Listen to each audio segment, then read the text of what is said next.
Hey, welcome to Help Understanding and Reaching Teens and College-Age Students. We're so excited you're here, and we're going to have a blast exploring, through research, some of the backstory on what's going on in kids' lives and how we can better connect with them in the next couple of weeks. I'm going to give you a lot of information. You're going to drink out of a fire hydrant, as they say. It's like you're going to be overloaded, I know, because that's what's happened the last few times we've done this class before.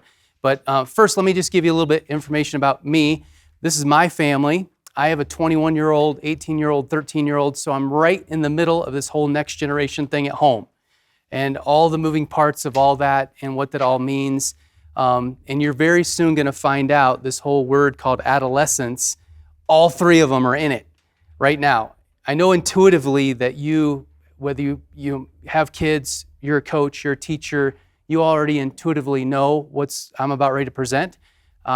But I want you to know that times have changed. Have they not? Some shifts have happened, whether we wanted them to or not. Sometimes digitally, but also developmentally. And so I'm not going to talk as much about theology as I am about psychosocial development. And that might be a new thing, and you might be, that's weird. Why are we talking about it in the church? Well, that's the reason why, because oftentimes we talk theology, we talk about what the Bible talks about. We talk about sin nature, which is all true, but we don't talk about developmentally what are our kids going through, and that might be part of the reason why you struggle or I struggle, because sometimes I struggle. It's like I want to be in control, you guys. I'm just, full disclosure, with all of my kids. But you slowly and quickly realize by about 13, 14 years old, you start losing control. And you want control. You want to set up boundaries, but you feel like you're losing control. Anybody else with me besides me? Yeah. And so we're going to dive into this thing. Here's a little sneak peek, a little verse that Jesus talked about right in the middle, towards the beginning of his ministry.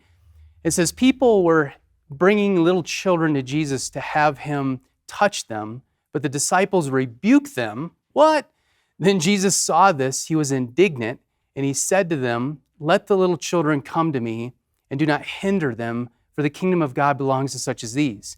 I tell you the truth, anyone who will not receive the kingdom of God like a little child will never enter it. And he took the children in his arms, put his hands on them, and blessed them. This is a weird little story at the beginning of Jesus' ministry where the disciple police paparazzi are holding off children and parents coming to Jesus. Can you imagine? I mean, the disciples thought they were getting it right because Jesus is busy. Jesus has got crowds. Jesus is doing stuff. But they end up being the security line for people coming to know Jesus. That's crazy, isn't it? Like the disciples are preventing families and children from coming to know Jesus. That's nuts. But sometimes I wonder if we fall into this category, are we directly or indirectly preventing kids from coming to know Jesus and growing up because we don't understand them today? That seems like, Jeff's stepping on toes now. It's like how could that possibly be? How could we do that as a church? How could we do that as a family? How could we do that? I mean, because our goal is we want them to love Jesus and get as close to him as they can the rest of their lives. But is it possible, because we don't fully understand what they're going through these days, that we're actually indirectly preventing them from loving Jesus with everything they have? I propose yes. And much of the time, this is happening whether we want it to or not. And so I'm going to lay this out for us the next 2 weeks for us to understand what's actually happening. Because I realize it's hard to be a parent today. I mean, all sorts of things happen. You lose kids along the way. I lost one of my children twice, got her back. It's okay. But she was little. Once at the Colorado Rapids Stadium when she was like 3. Can you imagine what's going on in mom and dad's hearts? I mean, she's gone. Where do we begin? We got her back. It's okay. She's 13 now. It's all right. Then, parents crash their cars and get them stuck between bridges and boats. You can't see the boat in that picture. I mean, this is Lara getting to the lipstick. I'm sure all your kids have done that. And it's really cute now, but back then it wasn't very cute. And then, it costs an arm and a leg and everything else to raise children these days. It's crazy. It's crazy how much it costs. It does. And more than financially. It costs a lot. It's hard to be a parent today. There's a commercial from years ago called Netflix, but it's Netflix. Some of you might be old enough to remember this. It's Netflix when you got it in the mail. Remember that? When you got a movie in the mail and you watched it and put it back in the mail and mailed it back. You remember this? And you didn't just have a subscription online. Well, this is a commercial for Netflix back there and what's going on in parents' lives. If you're busy like me, going to the video store is a hassle. With Netflix, just make a list of the movies you want to see. And in about one business day, you'll get 3 delivered to your house. Keep them as long as you want, without late fees. Finish one, return it in this prepaid envelope, and they'll send you another movie from your list. Can you get that? Mommy! Mommy's doing a TV commercial! Netflix. All the movies you want, $22 a month, and no late fees. Yep, even back then, it's stressful to be a parent, you guys, but we're not going to talk about parenting or coaching or being a teacher. We're going to talk about kids, because it's really, really hard to be a kid these days. I mean, it's hard. They get their driver's license and things happen. They start to carpool and things happen. You know, it takes your parenting. I say, like, if you really want to go closer to Jesus, get married. If you're willing to take it to another whole nother level, have children. I mean, the theological word for that is their sanctification is going to grow, and your discipleship is going to catapult because you're married and you have children. Or you're going to pull your hair out and go gray, like me. It's crazy. But things are changing right before our eyes. I mean, they're cute and cuddly when they're growing up, and then before you know it, wild and crazy things happen. They get piercings and tattoos and all sorts of junk. They just like, what in the world? You don't want to stare at that picture too long or it's going to drive you crazy. So here's what happens. We look at the next generation and we blame them for not growing up fast enough or being more responsible or all these kinds of things. And this comic really makes the point. It says, look at those dang fool teenagers wearing their pants hanging down for like a couple of idiots as the 2 older gentlemen's pants are way up here, judging the kids over there. And so if we're not careful, we're really quick to cast blame towards the next generation rather than understand what they're really going through. And I want to help with that. I want to help us understand. You guys ever gotten this look before from, anybody about 11 years old up? Like, it doesn't matter, you guys. I mean, all you wanted to do is figure out what time to pick them up from the mall, and they look at you like you're the enemy of the world. I mean, you don't, anybody else? You get blank stares. Now, when they're a child, all their emotions are right there. Like, they're happy, they're dancing around the house. They're doing all this stuff. If they're angry, they're throwing stuff. If they're sad, they cry. But then they hit an age, and it's like all of a sudden the same blank stare happens, and you're going, hello, what is going on? I can't read you anymore like I used to be able to do when you were a child, but now something's happened. So we need to understand this, and what I'm going to do is I'm going to go back to the history of adolescence. By the way, I'm going to tell you this in a second twice, but adolescent does not equal teenager. The definition of adolescence has changed. It's actually a relatively new word in the history of our world, because they had to come up with a word that would describe this category, this stretching. And so you guys, let's go back in time. In the 1800s, it was Little House on the Prairie days. Anybody else watch reruns of Little House on the Prairie besides our family? We do probably just for comfort. Just like, this is crazy world. Let's just go back in time for just a second and just watch it. So let me paint the picture. I mean, it was a 1-room schoolhouse. All ages were in the same space. The same space actually was where church was held. It was the same building. And so everybody was part of the community. Everybody knew each other's names. When a child grew up, it was automatically assumed they were not going to leave Walnut Grove. They were going to stay there and probably work on the family business, a few of them, or on the family farm. That's the way it was going to go. That's the way it was back then. It didn't matter the size of the place. Some people left and went to the big city, which really wasn't that big of a city yet, but they did. And we know that through Little House on the Prairie. But times changed over this period of time. And you fast forward to the 1950s, and nobody was thinking about who am I when they were growing up. Nobody. Your parents, grandparents, great-grandparents, nobody was thinking about who am I, trying to figure out where they are. Because the answer to that question was, I'm part of the community. I'm automatically going to be connected to the community that I'm growing up in. I grew up in a town of 7,000 in Hastings, Michigan. A small town, one hospital, one high school, one middle school. Back in the 70s and 80s, and even in that town, that environment, everybody knew who I was. And so there was a different world altogether. Way different world than living in this neck of the woods in Colorado, isn't it? Way different. Even all the way down to your elementary school, middle school, or high school. It's a different world that we're living in. So I got to talk about what's changed over time. This word adolescent literally means to grow up. It's a Latin word, and it had to describe this middle space of what it meant for a child to go, well, from child to adult. What is this middle period of time that go from child to adult? How do they become responsible? Here's the big word for you. They individuate. They become their own person.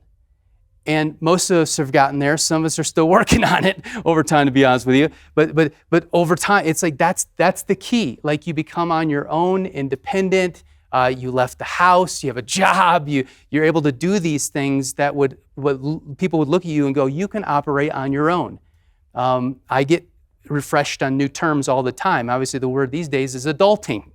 You're able to adult, and that's what my 21-year-old talks about all the time. Like, I'm adulting today, Dad. Good job. You went and got an oil change. Awesome. Way to go. I mean, it's these kinds of things, like able to be on their own to do some things. And so let me give you a little bit of a history lesson around adolescence. The goal of this thing is individuation, which you can see the word individual in there. To become an individual, to be on your own, developmentally speaking.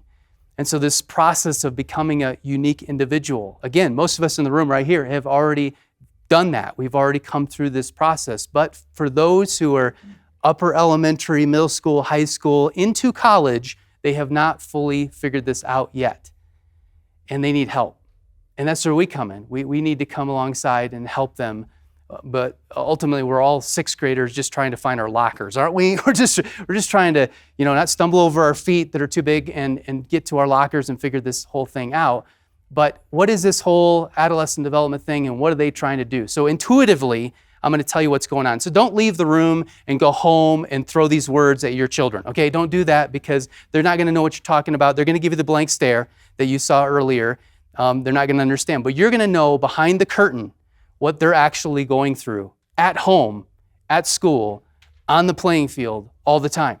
And so there's 3 tasks of individuation, identity. They're trying to figure out who they are. They are scrambling to figure out who they are. And we want them theologically to be in Christ, to be following Jesus, right? That's our ultimate goal at our church. But developmentally, they're trying to figure out who they are. So they do some things. They're trying on different selves. And so if one morning they seem like a different kid than the next morning, it's because they're struggling to figure this out, even though they may not articulate it this way. They may not say out loud, I'm trying to figure out who I am. But the struggle is to figure out who they are along the way. And this is true psychologically, it's true sociology, it's true psychosocial development, which is a combination of those 2 words together, which is a relatively new word. Combining how do I interact with other people, how do I interact and figure out who I am. By the way, this doesn't have to do with what you do, this has to do with who you are. But what our world has done is we've pressured kids to grow up way too fast based on what they need to do, not who they are. And I'm not just talking theologically with Jesus, I'm talking about like they can settle into who they are as a person. Again, most of us in the room have already done that. We get that. We've already figured out who we are, and we have a security about that. Now, you might get up in the morning, look in the mirror, and be insecure some days, which is normal because we're fallen human beings. But from a developmental perspective, they're really wrestling with this. The second thing they're wrestling with is autonomy. Do I matter? Do I matter to God? Do I matter to people? And you would say as a parent or teacher or coach, of course you matter. But to them, developmentally, because their frontal lobe of their brain isn't going to be fully developed, catch this, till their late 20s. Research backs this because we have MRIs that can look at the brain now to tell you how developed it is, which is very scary because that's the part of your brain that can reason forward, can think forward, can see if I do this, this, and this, it's going to lead to this. And so that's a very scary thing to put somebody behind a car when, what? It's crazy. But autonomy is, do I matter? So at home, guarantee this is going to hit home for you, is the bottom line of this is all about power and control. Every argument I've ever had with my kids is about power and control. Every single one. The one I'll have this afternoon, if it happens, will be about independence, power and control, them trying to figure out who they are. Can I have the keys to the car, Dad? Can I not? What time do I need to be home? Phone. It's power. It's like them trying to be their own individual, have their own identity, be on their own, but they're not quite ready yet. And so we're trying to guide them with the boundaries. But if there's ever an argument that pops up, it's not just because of their sinful nature, you guys. It's because developmentally, they want power and control. We want to give them power and control. You don't want them to live at home forever, right? Can I get an amen? You don't want that. So you want to be able to give it to them, but you know I can't give them quite that much because they're not quite ready for it yet. You tracking with me? The final one is belonging. Does anyone care about me for me? You guys, I'm going to dive into this a little bit further, but here's the bottom line, is because of competition and performance, we've put this pressure on the next generation to grow up way too fast when they're not equipped to do so. And so they want to know deep down in their soul, do you love me for who I am, for me, not based on performance or competition?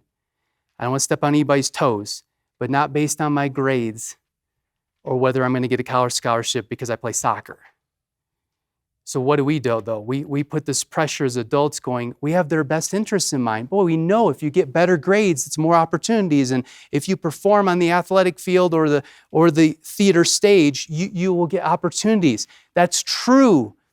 But in the middle of all that, we've forced kids to grow up way too fast, putting too much pressure on them that they're not ready for. And developmentally, they're kind of sick and tired of it, to be honest with you. So I'm going to advocate for them for a minute, because I spent the last year meeting in focus groups with our juniors and seniors in high school. It was me and them. And I said, you guys, there's going to be a book that comes out of this, no doubt about it. But we're doing research with you guys. And I just want you to be honest with me. And would you be honest, authentic, open, transparent? And I'm just talking about those part of the Mission Hills community, juniors and seniors in high school, those that wanted to participate. And of course, when you say book, they're like, book, that's cool. I want to write a book and be part of the book. That's how I got them in. And then I fed them. I gave them food. So that's how I did that. And so here we are, and we're talking about family, faith, education, teachers, administration, sports. And the bottom line is the anxiety and stress level, you might have read about it, you might see it in your own children, is off the charts. Then you add COVID to the mix. You guys, that's why depression, they all have therapists, counselors. That's why suicides are up, because of the pressure that we have subliminally put on the next generation, and we didn't even know we're doing it. We think it's for their best interest, but we're forcing them to grow up way too fast. And so they have to work through all three of these in order to become a faithful, following adult. So let's talk about timing and duration. I have no idea how he got stuck in that, but he's a middle schooler. So what happens, obviously, they hit puberty. Easier to measure in girls than boys. You didn't know we were going to talk about that, but we are. And then it really hit puberty. And, adulthood happens, and then hit their 40s, and you end up either being a youth pastor or a football coach, one or the other. But this will be fun. Let's talk about timing of this whole thing. When does it start? When does it end? So we can talk about this. So I've got up here pre-1900s all the way to today. And so puberty, we can go to governmental records and know the average age of a girl's puberty. Did you know that? Hard to measure in boys, but it's easy to measure in girls because there's a marker. You all knew that, right? I'm not going to talk about that. I'm just going to say there's a marker. You can know exactly the day that all those things happen. So we move it forward, and if you were to guess what age, those of you that were part of something with me earlier can't answer. Pre-1900, when did a girl's average age of puberty begin? Take a guess. What would you say? 14 years old. What happens about 14 years old? High school today, maybe not so much then at that marker and that time and that age, but today, just take note, 14. When do you think they individuated? They came through this identity, autonomy, belonging thing. By the way, like adolescence starts in biology and ends in culture. So culture is what defines that. It defines coming through. So what do you think the average age was where somebody can be on their own, they've come through this thing, their identity, autonomy, all this stuff? What do you think the age is? Yeah, 16 years old. So Little House on the Prairie, everybody. You know, you hit puberty and you're married in 2 years. You start having children. It's like there's no such thing as adolescence. It's like 2 years. It's from child to adult overnight, it seems. So this is what I want you to keep in mind. 1980, I was in high school in the late 80s, graduated in 1990 from high school. And so this is tracking with me. What do you think the average age of a girl's puberty is then? 13. Yep. Knocked down a year. What do you think the average age that they come out the other side is? 18, 19, 20 years old. So what happens from about 13 to 18, 19 years old? High school. High school. That made a lot of sense in the 1980s. It made a lot of sense when I was there, and many of you were at about the same age too, where that made a lot of sense. And most, well, raise your hand. How many of you would say that when you hit 18 years old, you were ready to go? You're ready to be an adult, you're on your own, you're thinking about whatever the next step is, you're confident stepping into college or trade school, whatever. But for those of us in our 40s, there I said it, for those of us that are in that category, it's probably true. For most, they'd say, yep, I was ready to go. I was prepared to do it. Today, what do you think the average age of a girl's puberty is? Yeah, you're seeing 11. In African American communities, it's lower. Can you imagine? 9, 10-year-old girl hitting puberty? It's nuts, you guys. What do you think the average age is coming out the other side of this thing? You have children, you know. Yeah, it's late. Late 20s. So why do I say this? Because the task is individuation. It's to be on your own. You know who you are. You're secure in that, even though that's still moving. And again, some of us don't have that fully figured out yet. We're still working on it. And you've come through like the power and control thing for independence, and you realize, you know, your love for who you are. This is the direction that you're going here. So I did the math. By the year 2035, girls are going to be born pregnant. It's going to be crazy. It's going to be, no, don't think about that very long. But it's the reality. So let me show you a different timeline. It's getting longer, by the way. It's getting longer. Adolescence is taking longer. And as parents, teachers, coaches, we get frustrated by that. Because we're like, why don't they just become responsible? And why don't they just grow up and like I was back there when I grew up, right? You've got to set that aside because we're living in a different day. You can no longer say, well, back in my day, back there when I was in high school, it's a different world, you guys. And it's not because they're not equipped with the right stuff. It's because developmentally our culture has caused this. A huge part of this, by the way, is multimedia, the World Wide Web, social media. Oh, by the way, and diet. Why do you think a girl's puberty hits younger? There's other factors involved in these kinds of things, but the research is still out on the why. Well, but we realized that back, 1930, 1980, it was, about 13 to 18 years old, made sense. It's about high school. And so if this is a tightrope, where the top of the tightrope is where an adolescent is walking along to get from childhood to adulthood, that's the top of the tightrope. They're dependent mostly on mom. That's just true. When a child's born, because mom carried the child for 9 months, I think it's still 9 months, right? And born, there's a dependence there that's maternal, that's natural. And then they hit fighting for their independence through adolescence, and then the goal is interdependence on their God and community of people called the church. That's the goal. If you wanted an application point today, there's the goal, is they would come out the other side, not fully independent on their own, but interdependent on other people, because we know we need other people. We know we need a church. We know we need God the Father. We need to be dependent on Him. So the goal they think is total independence. I don't need anybody. But we know, because you're an adult, that you need people in your life, and you need a church, and you need to do community together in order to grow in your faith. You know that. Many of you are in Bible studies. Many of part of Mission Hills Church. I mean, you're part of this whole thing. And so you get the community piece. For them, they're just going, I just want out of here and be on my own and nobody tell me what to do anymore. But we know that that's not the end goal. The end goal is interdependence. So this made sense in this time period, high school right there. But now today, it's stretched. And so now dependent, independent, interdependent, but now this is the way it lands. From middle school to high school to college young adults, it stretches all in next gen. So when I was hired at Mission Hills, before I even started day one, I added to my job description. Because I knew this stuff and I went, what wasn't part of my job description is college young adults. And we have a history at our church of trying to do that, but because of location and other factors, it's been difficult, whatever, through time. But I knew that, hey, can I add, who does that? Who wants to add their job description before they're hired?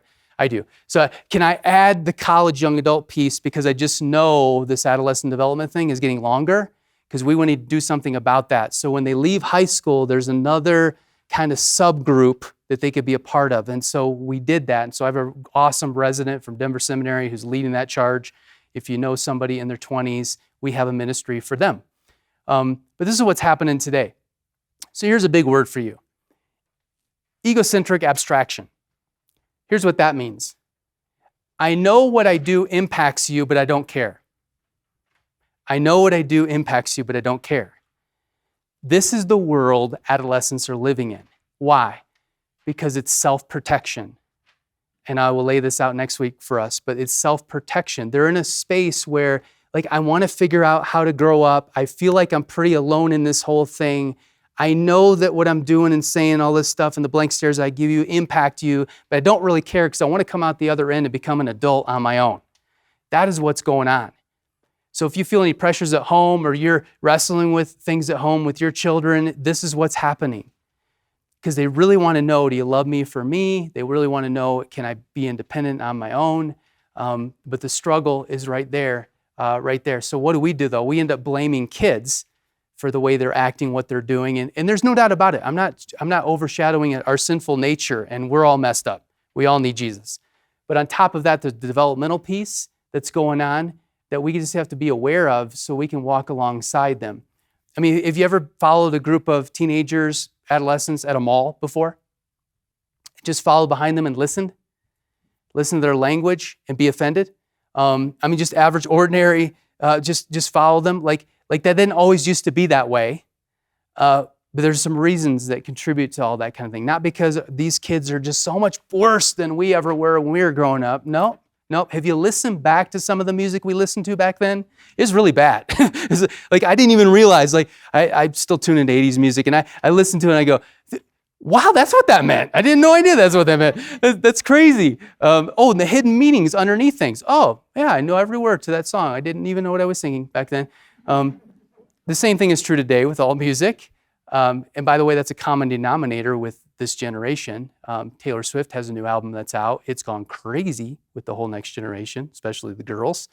That's just a side tip for you. So let me show you this. If you think of a teenager's brain as a car, today's adolescents acquire and accelerate it a long time before they can steer or brake. It's true. 100 miles an hour going, but because of that frontal lobe thing, they don't know how to hit the brake, tap the brake, or before they collide into something, and then moms and dads are coming alongside trying to help them navigate that whole thing. Here's what's crazy. There's some great authors out there. David Elkind is one of them. He wrote a book called The Hurried Child way back in 1981, revised 2 more times, sold millions of copies. He's a psychologist, but he said way back then in 1981, we have got to hit the brakes and slow down the bus with this, or we're going to end up with the whole coming generations are going to have been hurried to grow up way too fast. So you guys, to illustrate this, I'm stepping on your toes, and I'm speaking my age probably, but I grew up with all sorts of play equipment at the elementary school that was not polished and nice and colorful. It was metal. And you remember this? And you go down a slide and you either burned yourself because it's metal that's been sitting in the sun, or you fall off the monkey bars and you get back up, you're ready to get back up, keep going, or you cry, and, okay, good job, keep going, off you go. You remember Jarts? Jarts, that game, you throw the spike that's huge towards each other, you know what I'm saying? You guys know what I'm talking about? Should have a picture of this. And it was this circle, it's on the ground, and it's stuck right into the grass. And it's like, how did one of us not die from that? Like you overshoot that thing. I mean, it's a spear. There are many spears. Seriously, this is what I grew up with. But what is the next generation growing up with? By the way, car seats came into play when I was growing up. But I remember sitting in the console in the center seat with my dad going down the highway at 55 miles an hour with my arm around him. No seatbelts, everybody.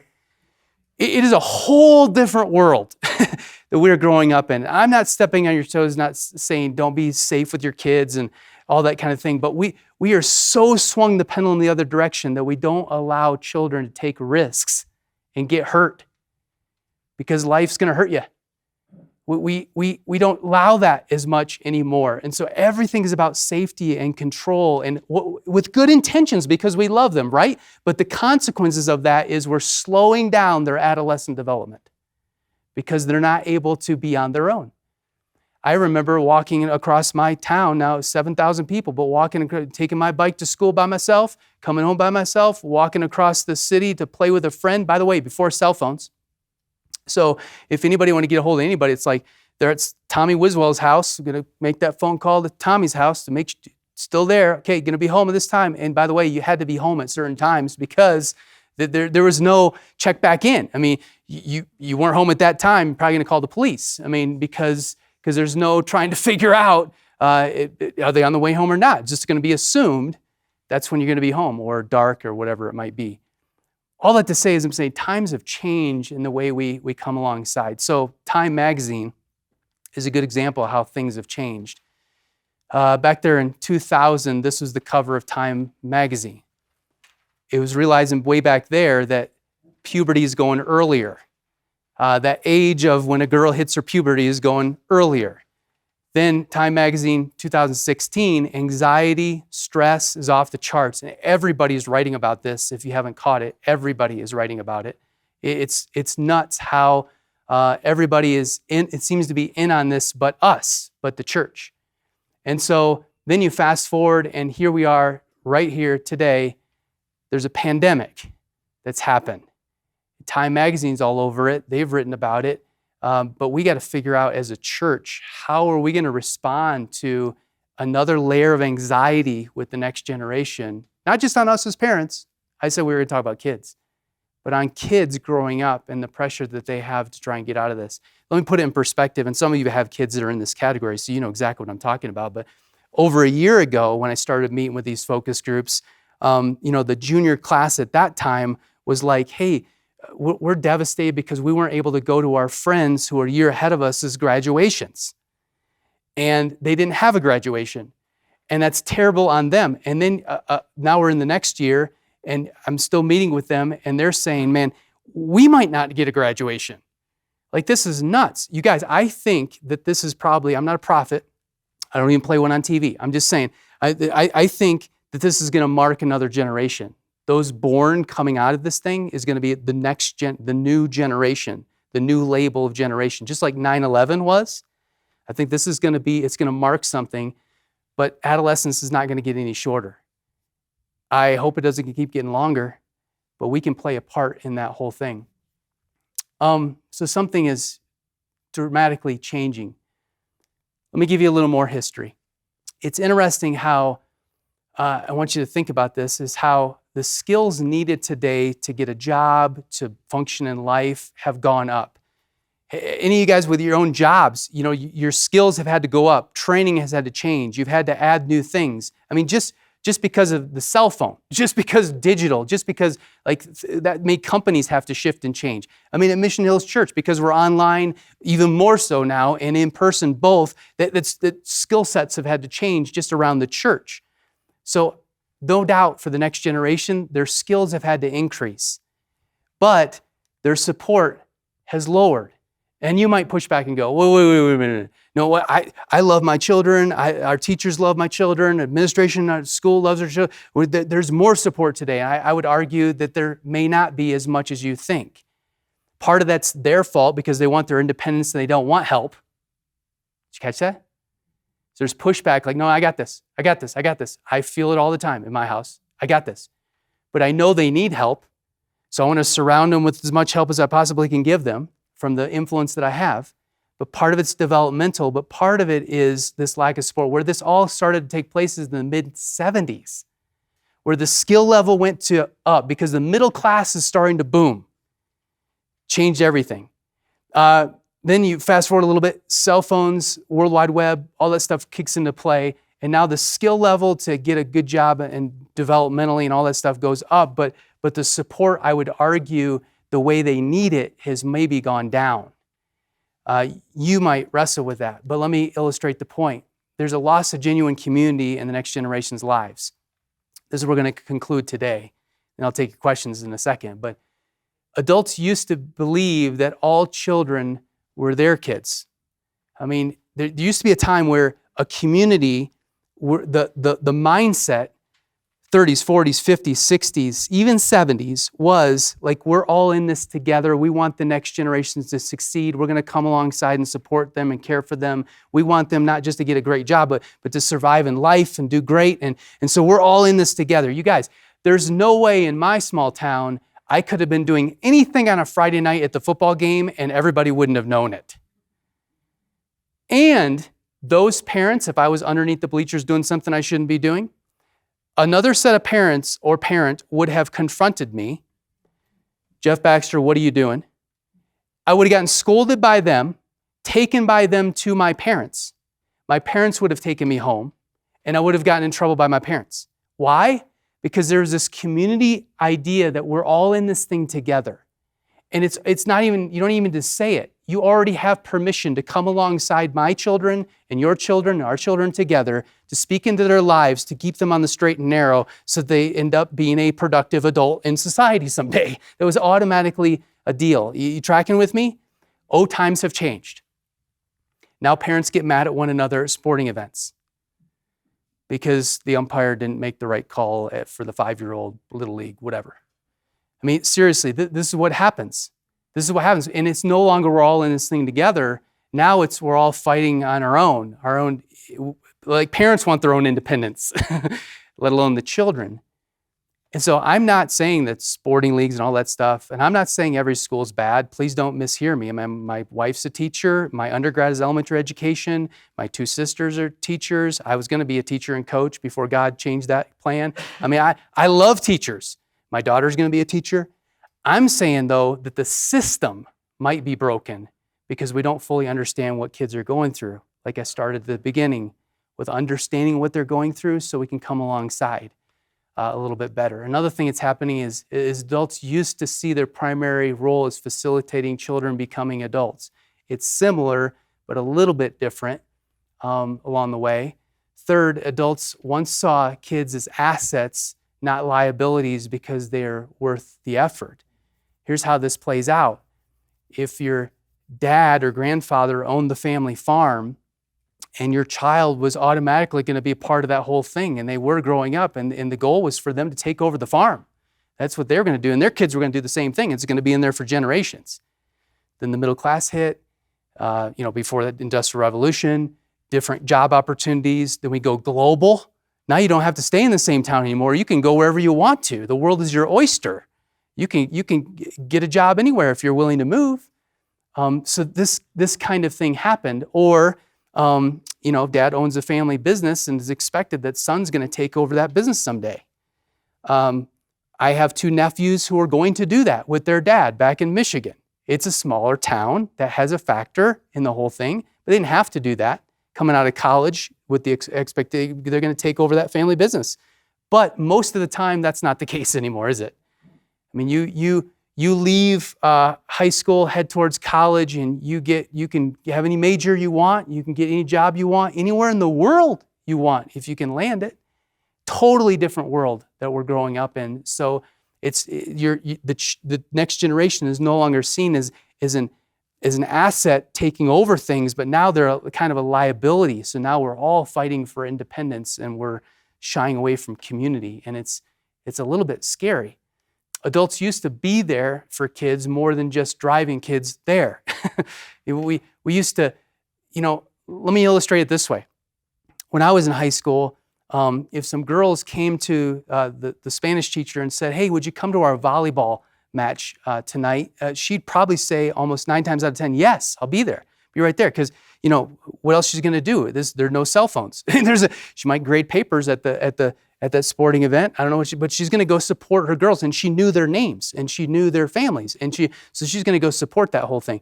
Today, I'm not saying that teachers don't do that. I'm not saying other people don't do that or youth workers don't do that. I'm just saying it's less certain that they're going to do that because we're all busy, right? We got our own lives. It's more difficult. But there used to be a day, you guys remember Leave It to Beaver? There was an episode back there with Leave It to Beaver where Wally was struggling in school.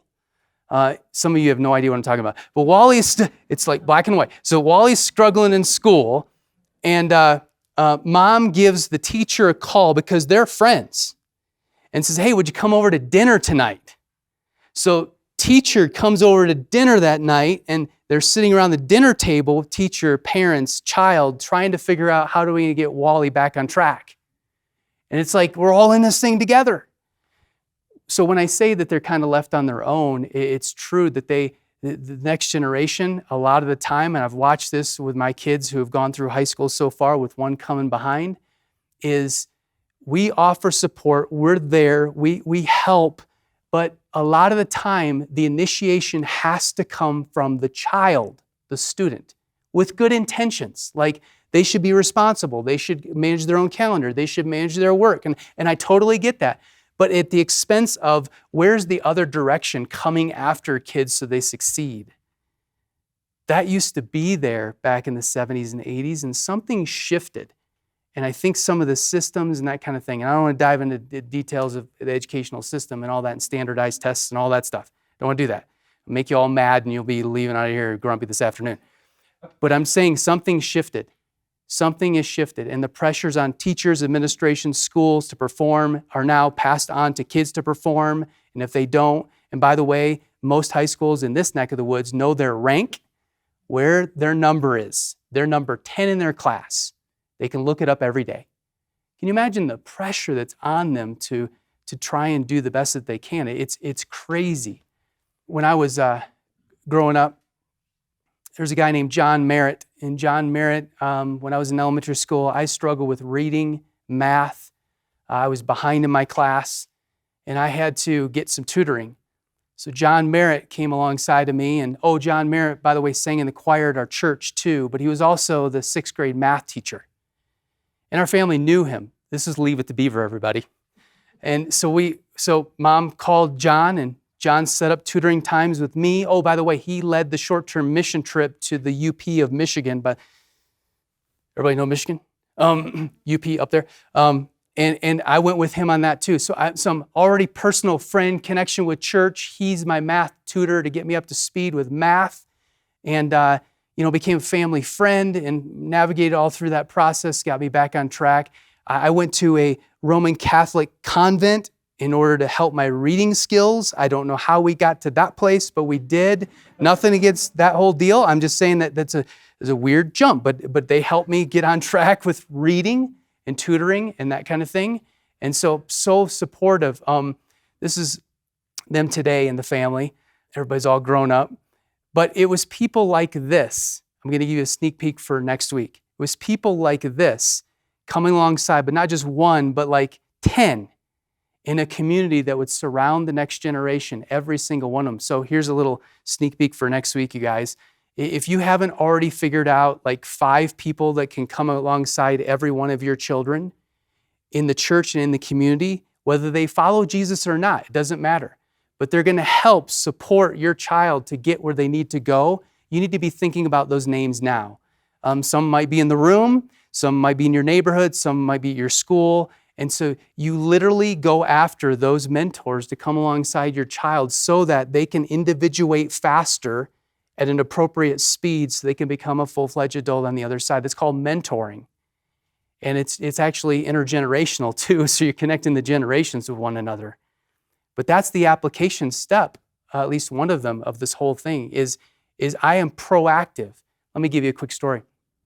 My son turned 18 last fall, and to mark the moment, to mark this deal, pretty big deal, turn 18, become an adult, society says, is I called up 4 guys in his life who have all been an influence in his life and still are today. I said, guys, can you do me a favor? Can you come to such a date, Sunday afternoon, to my house? Because we're going to meet with Levi because he's turning 18, and I want to mark the moment for him. And if you wouldn't mind, would you write down a little note for him to bless him, and what do you see in him? And you know, what I'm subliminally saying is help with his identity, autonomy, and belonging. Help him know that you love him for him, not for what he's done or what he might do or his potential for the future, but just for who he is, what characteristics, what you see in him, his being, not his doing. And so they wrote that down. I also asked 20 other men in his life, family and beyond, to do the same thing who live far away. So by the time we're done, we have 20 to 24 letters written to Levi specifically to bless him and love him. So we all came over that afternoon and sat around this table. And it was really funny at the beginning because his cross-country coach shows up first, and Levi's upstairs taking a shower. And so he's in my kitchen, and Levi comes down. He's like, "What are you doing here?" It's like, that's weird. And it was like small talk. I'm not telling him why he's there yet. And then 3 other guys show up, some connected to Mission Hills and others. And so we sat around. There wasn't a dry eye at the table. I'm going to get emotional now thinking about it. And I had them speak, and I read a couple letters. And just to bless Levi with who he was. All with this whole idea, oh, by the way, they're still in your life. It keeps going. They all have permission to speak in your life. And some of these guys he's reached out to since then because it catapulted his relationship with them to move him forward as he's about ready to graduate from high school in next month. And so it marks the moment, you guys, and I encourage every single one of you to do something like that, to mark it for them that you love them for who they are, not just for what they do. Have I said that enough times?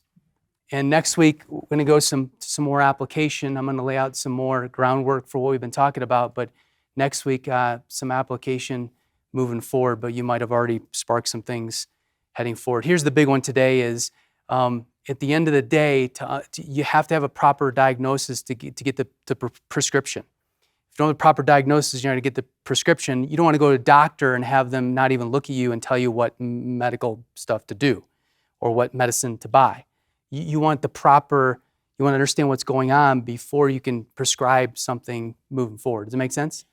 And so I hope half the thing for you is be able to understand. So when you walk out of here and go home with those kids, you can at least have a little better understanding of what they're internally going through, trying to figure out along the way. Make sense? So thanks for being here for week 1.